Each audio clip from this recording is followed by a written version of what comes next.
Welcome everyone. Thank you very much for joining our session today. My name is Elizabeth Head and I'm a junior consultant at Turner & Townsend. We are joined today with Claire Brown, who will be our presenter today. She's also from Turner & Townsend. This is a retrofit information support and expertise event, which is the RISE service, which is fully funded by the Department of Energy Security and Net Zero, which is developed by Turner & Townsend. Thank you very much for joining, and I'll hand over to Claire. Thank you. Fantastic. Thank you so much, Elizabeth. Absolute pleasure to be delivering this session. Welcome if it's your first RISE event. Likewise, if you've been to lots of events before, welcome back. Today, we're really going to be focusing on low carbon heating solutions. I know it seems on a warm summer's day to be an interesting one to be doing, but it's really important to start planning those things in, thinking about it in terms of the install, the maintenance, how it's going to fit in with your kind of program. So it's really good that we're having this discussion about heating today. As with any of our sessions, we like to set it out in terms of an agenda. So we'll be looking at kind of heat decarbonisation and the focus around retrofit. We'll be thinking about technology. We'll be thinking about the policy, additional support, and then time for questions and answers at the end. So we always like to start at the beginning and really kind of set the scene. So from data and from analysis and from lots and lots of research, we know that when we look at the UK as a whole, that heat from buildings accounts for approximately 23% of the UK's total carbon emissions. When we think about it in terms of buildings that already exist, we know that actually buildings that have already been built make up about 80% of the buildings that will still be here in 2050. And absolutely, to achieve net zero, what we really need to be thinking about is how to move from existing systems and the carbon emissions associated with those to a decarbonised potential. So when we're thinking about it in terms of retrofit, we've really got to think about, well, what does this mean? What does this mean for us? And what does it mean for my organisation, for the projects that we have, and how we can kind of possibly do that. So in terms of the pathways, we can absolutely think about different ways of doing this. A point I always like to make is around the thought that no one solution will fit all. We've really got to understand the buildings. We've got to understand the people who are living in those and what the best option is going to be. So it is about thinking about the fabric. It's about, how can we improve this? So doors and windows, absolutely. Quite often they will be on a list of things to do. And whether you are a private landlord that has some homes, whether you have 40,000 properties in your portfolio, it's around understanding what can be done and when. It's thinking about optimizing those controls and the monitoring, thinking about the efficiencies as well, thinking about how we can use technology in this, understanding profiles, understanding where we can see possibilities of the solutions. And this includes fuel switching. This includes thinking, okay, well, we need to heat the home because we want people to be thermally comfortable. But actually, what is going to be the best option for us? So you might be off-grid. So you might be using some sort of kind of bottled system. It might be that you are already on an electrified system. So understanding that is going to be really important. And again, this point of no one size fits all is really important to make sure that we don't just blanket apply low carbon solutions, that we really think about what is going to be suitable. Ideally, what we want to be thinking about is thinking about what the type of building is and what it's going to need. Because in an ideal world, what we want to do is reduce the amount of heating input that we want to be putting into that property in the first place. So if we can think about addressing those kind of issues around the fabric first, we then don't have to be putting as much or a bigger heating system as we might have. So the sizing then becomes really important. If we look across the whole estate of the UK, we find that there are a mix of different archetypes. We broadly put them into these groups. So there might be kind of low-rise apartment blocks. high rise, so those are over 17, 18 stories. We have properties that are solid brick, and then we have those that have a cavity as well. So you'll find that your estate, your portfolio might be a complete mix of all of these, or it might just be a very small element. You might just have a number of apartment blocks that you need to cover. So think about you, think about what it's going to matter for your portfolio. I'm a very visual person and I love to show kind of what this might look like. These are just some examples. I'm sure everyone on the session today will have lots of examples that they can think of that are unique to yours as well. This also is an important point to make about different archetypes as well that aren't traditional. So you might have a lot of kind of non-traditional properties as well in that. But these are just some examples of what we mean when we're talking about those different archetypes. Now we're going to start looking at different technologies. And again, we are not recommending a particular technology. We are suggesting that there are options that people can think about in their decarbonisation journey. Again, we're thinking about who's in that property. We're thinking about what is their heating need. We're thinking about what's going to be the most suitable. You might have local restrictions as well that mean that certain technology might not be appropriate for your retrofit plan. So again, we're just providing some examples of the different technology that is available and that is useful for you. So heat pumps. Hopefully this isn't new terminology to you. There are a wide range of different heat pumps available to you, depending on the size, scale and scope of your project, the amount of properties that you have.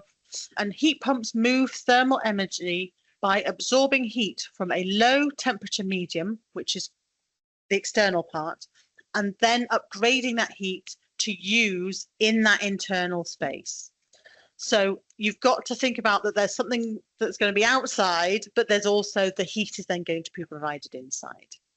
These are a really efficient way of using electricity, particularly in that conversion of electricity to heat and usable heat as well. If we kind of look at some of the numbers, a heat pump with 300% efficiency would use 1 kilowatt of electricity to provide 3 kilowatts of heat.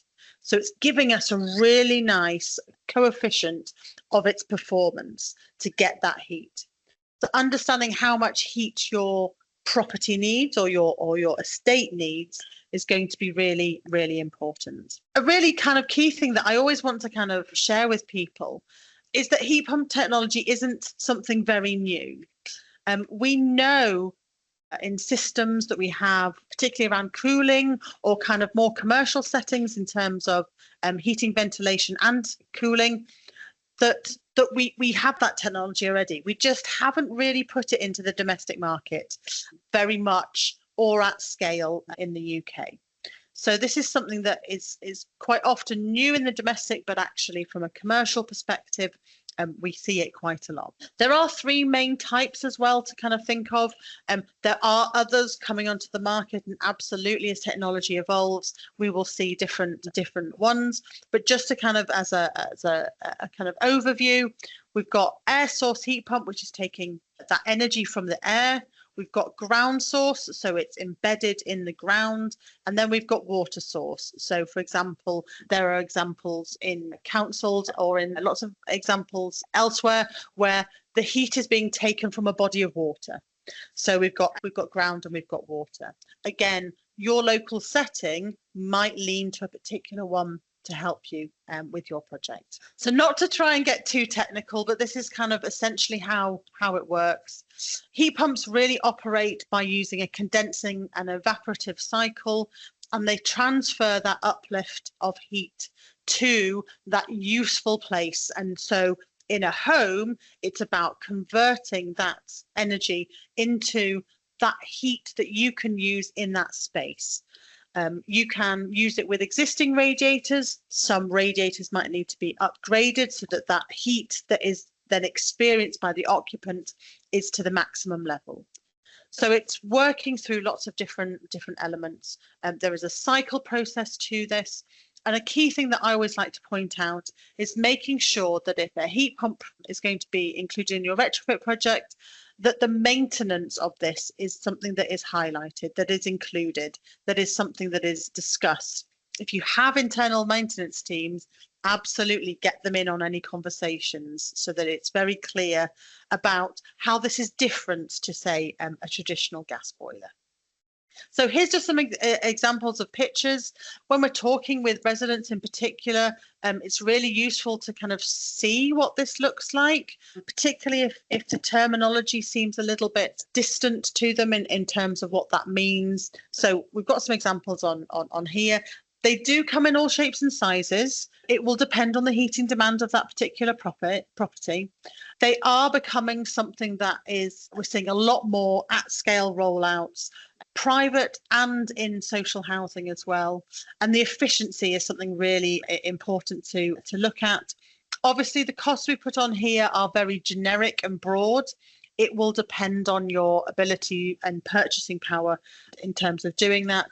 Obviously, if then you are in the private market, or you want to do your own house up, there is potential funding out there as well to support that. So there are systems that are involved, and there will be disruption. And I think that's a key thing, that it is not just replacing the gas boiler on the wall. There is that kind of other infrastructure as well. So again, when you're planning your retrofit, really important to discuss those things. Ground source heat pump works like an air source heat pump, but takes the heat from the ground rather than the ambient air. Due to more stable ground temperatures, they are more efficient than an air source heat pump, and you would see about a 70% reduction in CO2 emissions. What we do see is that you need that space. So here on the bottom right, you can see where the coils are being put into a dug trench. Sometimes that civil cost of that digging of a trench can be a challenge when you are weighing everything up financially. However, the benefits, because of the efficiencies, are greater than the air source heat pump. So again, it's really thinking about what's going to be best for your project, long-term, short-term, medium-term, thinking about who's going to reach those benefits. If you have really challenging decarbonisation targets, this is going to be a really nice way of getting that big hit on a big project. But again, have been used in historic properties across the UK, and are a really good possibility for your decarbonisation to have that low carbon heating. Water source heat pumps then, exactly the same as the other two. The heat exchanger is then submerged in that body of water. This might be a lake, it might be a river. It could potentially be something like a water treatment works. They are most suitable when you have close proximity to that body of water. There are a lot of examples where there are ponds heating outdoor swimming pools. That's a really nice example where it's worked really nicely. So again, thinking about your portfolio, your estate, your coverage, where might be this a suitable option? Again, because you're not digging a trench, you're utilising that body of water. You do see some potential cost benefits there. But again, get a specialist, get someone who has that experience to really provide that detail. And again, it could be a really suitable option for you in terms of exploring low carbon heating. Some things to kind of key kind of things to be aware of, I would say. Really thinking about, we've installed it, it's going well. Things like accessibility for maintenance can be really challenging sometimes for heating systems. So air source heat pumps, generally you'll have the external and the internal. Because of the way they are kind of fitted and installed, generally easy to access, which again is a real positive. But also thinking about when you're siting things, avoiding noise, particularly so openable windows, thinking about dirt, potential damage as well. So really thinking about some of those details. Again, ground source heat pumps can be really useful for urban settings. If you are doing works already around kind of grounds, the boreholes can be a real kind of benefit there if you're already having some sort of work done. Absolutely seek environmental and local planning guidance on ground source heat pumps, particularly if there are challenging sites. And again, with water, think about where these might be suitably sited. Carbon reduction can be really fantastic and can see some real benefits when they've been installed correctly. And this goes without saying that any project needs to make sure that it's installed properly, making sure that we're having those checks, that quality If it is a formal system, making sure that those checking elements are really included in this. With a heat pump, and we'll stick to heat pumps before we move on to different options, is fundamentally it is different from a gas boiler or from a oil burner or solid fuel. It is a very different experience of thermal comfort. So when we talk about heating, that's what we're trying to do, is we're trying to have people to be able to be warm in their home when they need it to be warm. We are decarbonising it, so it's better for the environment, but we also want to make sure that they are able to maintain it. A heat pump is fundamentally a different way of delivering that heat to properties. So it's really important to discuss that kind of operational temperature. Really make sure that things like the thermostats, the program set up appropriately for that tenant, that resident, whoever is in that property. It's even down to where that is sited. So if you have someone who uses a wheelchair, for example, they might not be able to access programmable thermostats if they are sited too high up the wall. So like with a kitchen replacement, you would think about, okay, well, this person can't actually reach that high. Where should we put the kitchen cabinets? With the heat pump install, absolutely, you're thinking about the same things. How can that person access that to enable them to tweak the temperature or to change the timings? So it is really thinking about that individual. Whilst you might be saying, okay, well, air source heat pumps are going across this whole estate, there might be individual needs that need to be considered for things like programmable thermostats. Thinking about the servicing as well, the maintenance. If you have a challenge with access, work out how you can streamline that process. So things like, can you link it in with fire risk assessments? Can you link it in with a damp and mold check? Whatever visits, can it be paralleled up so that you are reducing that disruption? It's also thinking about the external unit for heat pumps, particularly for air source heat pumps, making sure that vegetation isn't getting in the way. Again, linking back to maintenance teams. Once gas has been removed for the purposes of heating, the tenant still might have gas on the premises. So we've seen examples where social landlords have encouraged people to swap their gas cooker, for example, or their gas hob for an electrical one, to mean that then they can be gas free on that property, meaning they're not having to pay anything for gas, particularly the standing charge, which in the last couple of years we have seen significant increases on. So again, talking through with those residents, talking through the process is going to be a really important part of this. So really think about it, particularly around that electrical cost as well. It is about decarbonising, but it is also making sure that we have that availability. What I would say is with any retrofit project, if you are linking it in with solar panels, this is a really great benefit, both in terms of decarbonising, but also for cost benefits for the tenants and residents. So that's heat pumps. We're going to move on to heat networks now. Some of you on the call might already have heat networks that you have worked with for a number of times. What this is around is a central system that is then distributing that heat to the properties. Traditionally, this might have been kind of focused on an energy centre or a kind of plant room house as the source of kind of heat generation. It might have been large scale gas boilers, for example, might have even been combined heat and power. And then it kind of has the emitter of the heat based in that property. So there are opportunities to explore the decarbonisation of this. Absolutely around kind of any net zero targets that you might have as well. When we think about it in terms of social housing, it's not necessarily just for new build. So you might have a new build program that is already including this. It's absolutely for those older communal networks, which in some cases might have been around since the 1960s and been driven particularly when the homes were in council ownership. That might have been the kind of the plan for those. Quite often we see that these are discussed because the assets are older. There might have been failings in maintenance. So again, it can be a challenge to talk about that in a community, particularly if they've got historical knowledge of what's gone on. Heat networks, a very large piece of infrastructure. They will need to be maintained And I think this is a key part, is around being sufficiently planned for, because there will be disruption to the wider neighbourhood if these are being kind of installed. However, once they're installed, once they're kind of running, it can be a real benefit, particularly for a decarbonisation journey, to kind of have this type of heating regime installed.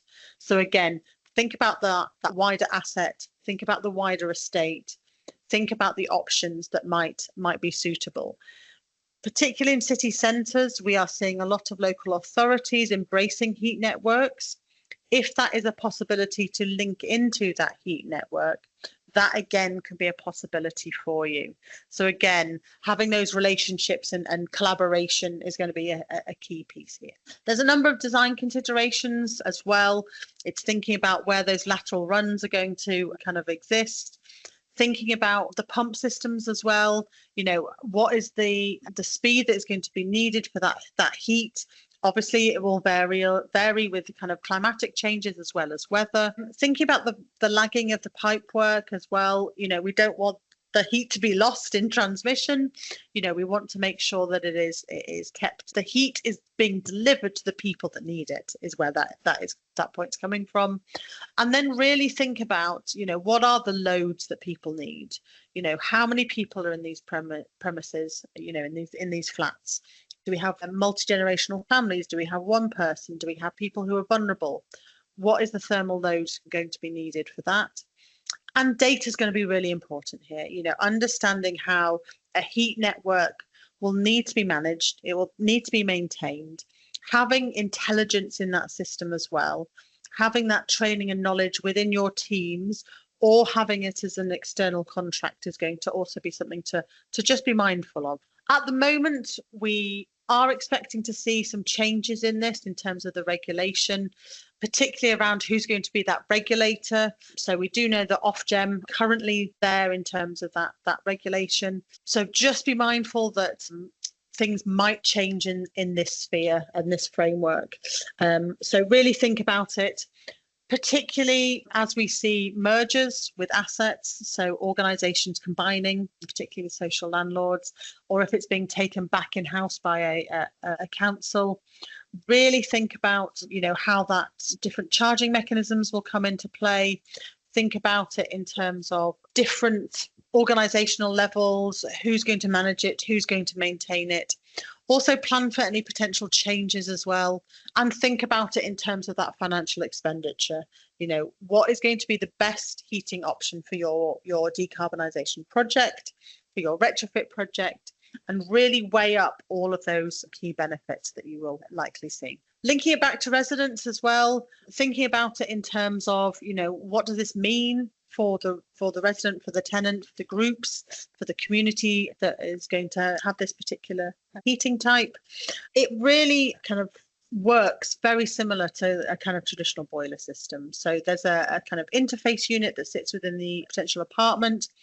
And actually, that's a key point to make, is that we see this largely beneficial on large estates where we have a large number of properties all needing heat. So again, apartments, a classic example. That's not to say that other examples will work, but we do see it a lot with apartments. So things like making sure that thermostat is there, that it is understanding that actually heat will be supplied when it's needed. That is kind of making sure that they're achieving then their thermal comfort. Making sure that they're aware that it's a low carbon source, that there are different tariff costs that come into play with that. You also have benefits around things like air quality. So if we're no longer having essentially a combustion plant, we're now having something that is much lower in carbon. We will see those local air quality benefits as well. And for a lot of people, that's a key thing. So a couple more bits of technology to go through, to kind of talk through, and then we will kind of pull together this session. And if you do have any queries or questions, we will hopefully have some time at the end. So direct electric panel heaters. This is a direct kind of source that we can have. Can be really suitable, particularly if there are challenges with other types of heating systems. So again, thinking about the properties that you're looking to retrofit and improve in terms of their carbon emission profile, Absolutely. If you have a low carbon energy supply, by using that low carbon energy supply to power your electric heaters, you're going to have a really nice kind of low carbon heating solution. So again, it can be a real benefit. Significantly easy to use, again, can be linked in with kind of programs and management to use that. Can be challenging sometimes if they are on all the time. Can also be something to be mindful around installation and then maintenance. So again, if you have a maintenance team which is focused on a gas boiler system, this is a different way of heating. So again, that upskilling, that knowledge, who's going to do that is going to be a really key thing to think of. End user costs of direct electrical systems currently really high. So really thinking about that kind of long-term deployment as an option when we hopefully see that decrease in the current electricity cost that we're seeing. Design is really important as well in terms of kind of heat loss, making sure that the size of the panel reflects the amount of heat that is needed. Really important to think about is other kind of environmental conditions, so humidity. We can see that lower levels of humidity, when people have been used to higher levels of humidity, can kind of exacerbate potential health issues that tenant or resident might have. And then thinking about this as an option when other options have been excluded. So thinking about what might be best. You might also find that actually in the properties, it might be that actually there are other kind of combinations that you might find for your property. So it might be that in certain locations, bathroom or wet rooms, for example, that it might be a really useful option to consider. We also have mechanical ventilation and heat recovery, quite often associated with passive house or Enefit. What this is doing is really thinking about it as a whole house or whole flat. It's really combining that with the needs of ventilation for that property. So it's about taking that heat from a place such as a bathroom or a kitchen, storing it, converting it into heat into where we need it. It also combines it with this filtering of the air. So again, can be real benefits to that in terms of the air quality as well, because it is doing that filtering process. Really, really efficient system. We'll see significant savings around that, but it does need a lot of pipe work. So there will be a lot of physical disruption to that property to get that in, but once it's in, you can see some real significant benefits in terms of carbon reduction, energy efficiency, but also air quality as well. As I mentioned just on the previous slide, really linked into Enefit. I don't know if anyone on the call has undertaken any Enefit projects. Enefit is the retrofit equivalent to a passive house. So it is about improving that building fabric to really minimize the amount of heat that is going to need to be provided into that property. So you have massive improvements around fabric, also air movement, and this piece around ventilation is really important. We do see significant efficiencies as well, which is really great when we're thinking about those potential costs. So I'd strongly direct you to have a look at pieces around the benefits of this and how it might be a suitable option for you. Again, thinking about the whole picture of the different low carbon options you have available to you. When we look at policy, the main piece of the kind of policy we are drawn to is the heat and building strategy published by the previous government, still standing today. We will likely see a revision to that. So when that comes out, we will make sure everyone is updated. And this is identifying how from not just for residential, but across the board in terms of buildings, decarbonising and meeting our net zero requirements are going to be met through different policy drivers. When we think about finance and support, again, lots of different opportunities to explore. Again, we're expecting lots of information to come about in terms of these options for you, again, over a number of months. So Social Housing Decarbonisation Fund, some of you will already have been kind of recipients to that. We've got things like the Home Upgrade Grant, Public Sector Decarbonisation Fund, all the way down to localised options for Mayor of London, Energy Efficiency Fund, and private individuals as well with the boiler upgrade scheme. So lots of different options to consider for your project, what's going to fit in, really explore that, think about the details that it's going to be for you and for your organisation, and what's going to best fit in for your properties that you have, for your portfolio, your archetypes, as well as your residents as well. So thank you very much for kind of coming to that session. As Elizabeth said at the beginning, you will get these slides sent out into an email. You can go to our Eventbrite page, and there's all of the events that we have available to you to have a look at and kind of go through those. If you haven't already, if you would like to continue receiving, or you're new, so you would like to have some more access to resources, to support, to information, please do utilise the self-assessment form. Again, you'll be able to kind of click through into these. If you've already done it, you don't need to repeat doing it, but just a really, really nice way of kind of engaging with us to kind of get that through. And then I will finish that off. There's my contact details if you would like to get in contact. We do have our general email address as well. So if you have a query and it might not relate to low carbon heating, please do drop an email to rise@turntown.co.uk. That goes to a inbox which is looked after by our fantastic colleagues. If they can't answer it quickly, they will direct it to one of our other subject matter experts, and we'll be able to answer that for you. And again, we've got the website, so riseretrofit.org.uk. Go and have a look at that as well, which has events, and we've just launched our toolkits as well, so go have a look at that.